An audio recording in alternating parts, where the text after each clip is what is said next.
হিমন্ত বিশ্ব শৰ্মাই পুলিচ ৰাজ কৰিব বিচাৰিছে, গুণ্ডাৰাজ পুলিচৰ জৰিয়তে তেওঁলোকে দমন কৰিব বিচাৰিছে, উৎপীড়ন কৰিব বিচাৰিছে।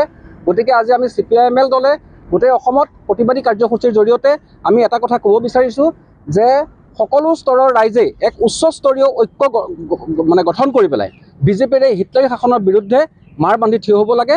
আৰু সেই কথাটোকে আজি আমি এই প্ৰতিবাদী চলিৰ পৰা গোটেই অসমৰ ৰাইজক আহ্বান জনাইছোঁ যে আমি CPIML বিশ্বনাথ জিলা সমিতিয়ে আজি যোৱা 18 ডিচেম্বৰত যি গণতন্ত্ৰৰ ওপৰত হত্যা কৰিছে বিজেপি চৰকাৰে, কংগ্ৰেছৰ যি ৰাজভৱন যাত্ৰা কাৰ্যসূচীত তেওঁলোকে অত্যাচাৰ কৰিলে, পুলিচী দমন আৰু নিপীড়ন চলালে। আমি আজি এই প্ৰতিবাদী কাৰ্যসূচী আমি গোটেই সমগ্ৰ ৰাজ্যজোৰা প্ৰতিবাদী কাৰ্যসূচীৰ অংশ হিচাপে আমি পালন কৰিছোঁ। আৰু আমি এই প্ৰতিবাদ চলিৰ পৰাই আমি অসম চৰকাৰক সোঁৱৰাই দিব বিচাৰিছোঁ, বিশেষকৈ অসম চৰকাৰ আৰু অসমৰ পুলিচ প্ৰশাসনক, যে পুলিচ প্ৰশাসনে যি জনহিতাৰ্থ আৰু জনকল্যাণাৰ্থে বুলি তেওঁলোকৰ যিটো শ্লোগান লিখা আছে, আচলতে এইটো সম্পূৰ্ণৰূপে হিমন্ত বিশ্বৰ ৰক্ষাৰ্থে আৰু বিজেপিৰ কল্যাণাৰ্থে এইটোহে প্ৰতিফলিত হৈছে বাস্তৱ ক্ষেত্ৰত। গতিকে এইটো এটা ফেচিষ্ট নীতি। হিমন্ত বিশ্ব শৰ্মাই পুলিচ ৰাজ কৰিব বিচাৰিছে, গুণ্ডাৰাজ পুলিচৰ জৰিয়তে তেওঁলোকে দমন কৰিব বিচাৰিছে, উৎপীড়ন কৰিব বিচাৰিছে।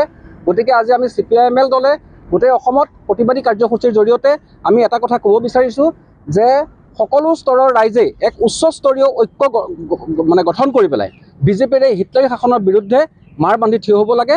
আৰু সেই কথাটোকে আজি আমি এই প্ৰতিবাদী চলিৰ পৰা গোটেই অসমৰ ৰাইজক আহ্বান জনাইছোঁ যে আমি CPIML বিশ্বনাথ জিলা সমিতিয়ে আজি যোৱা 18 ডিচেম্বৰত যি গণতন্ত্ৰৰ ওপৰত হত্যা কৰিছে বিজেপি চৰকাৰে, কংগ্ৰেছৰ যি ৰাজভৱন যাত্ৰা কাৰ্যসূচীত তেওঁলোকে অত্যাচাৰ কৰিলে, পুলিচী দমন আৰু নিপীড়ন চলালে। আমি আজি এই প্ৰতিবাদী কাৰ্যসূচী আমি গোটেই সমগ্ৰ ৰাজ্যজোৰা প্ৰতিবাদী কাৰ্যসূচীৰ অংশ হিচাপে আমি পালন কৰিছোঁ।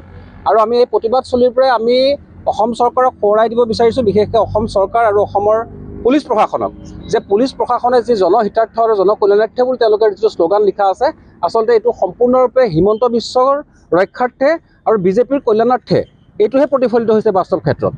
গতিকে এইটো এটা ফেচিষ্ট নীতি। হিমন্ত বিশ্ব শৰ্মাই পুলিচ ৰাজ কৰিব বিচাৰিছে, গুণ্ডাৰাজ পুলিচৰ জৰিয়তে তেওঁলোকে দমন কৰিব বিচাৰিছে, উৎপীড়ন কৰিব বিচাৰিছে।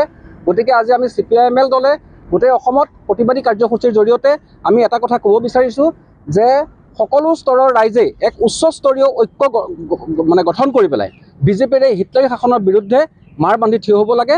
আৰু সেই কথাটোকে আজি আমি এই প্ৰতিবাদী চলিৰ পৰা গোটেই অসমৰ ৰাইজক আহ্বান জনাইছোঁ যে আমি CPIML বিশ্বনাথ জিলা সমিতিয়ে আজি যোৱা 18 ডিচেম্বৰত যি গণতন্ত্ৰৰ ওপৰত হত্যা কৰিছে বিজেপি চৰকাৰে, কংগ্ৰেছৰ যি ৰাজভৱন যাত্ৰা কাৰ্যসূচীত তেওঁলোকে অত্যাচাৰ কৰিলে, পুলিচী দমন আৰু নিপীড়ন চলালে। আমি আজি এই প্ৰতিবাদী কাৰ্যসূচী আমি গোটেই সমগ্ৰ ৰাজ্যজোৰা প্ৰতিবাদী কাৰ্যসূচীৰ অংশ হিচাপে আমি পালন কৰিছোঁ। আৰু আমি এই প্ৰতিবাদ চলিৰ পৰাই আমি অসম চৰকাৰক সোঁৱৰাই দিব বিচাৰিছোঁ, বিশেষকৈ অসম চৰকাৰ আৰু অসমৰ পুলিচ প্ৰশাসনক, যে পুলিচ প্ৰশাসনে যি জনহিতাৰ্থ আৰু জনকল্যাণাৰ্থে বুলি তেওঁলোকৰ যিটো শ্লোগান লিখা আছে, আচলতে এইটো সম্পূৰ্ণৰূপে হিমন্ত বিশ্বৰ ৰক্ষাৰ্থে আৰু বিজেপিৰ কল্যাণাৰ্থে এইটোহে প্ৰতিফলিত হৈছে বাস্তৱ ক্ষেত্ৰত। গতিকে এইটো এটা ফেচিষ্ট নীতি। যিকোনো খবৰৰ বাবে যোগাযোগ কৰক 7099017330 লগতে 7099017110 নম্বৰত।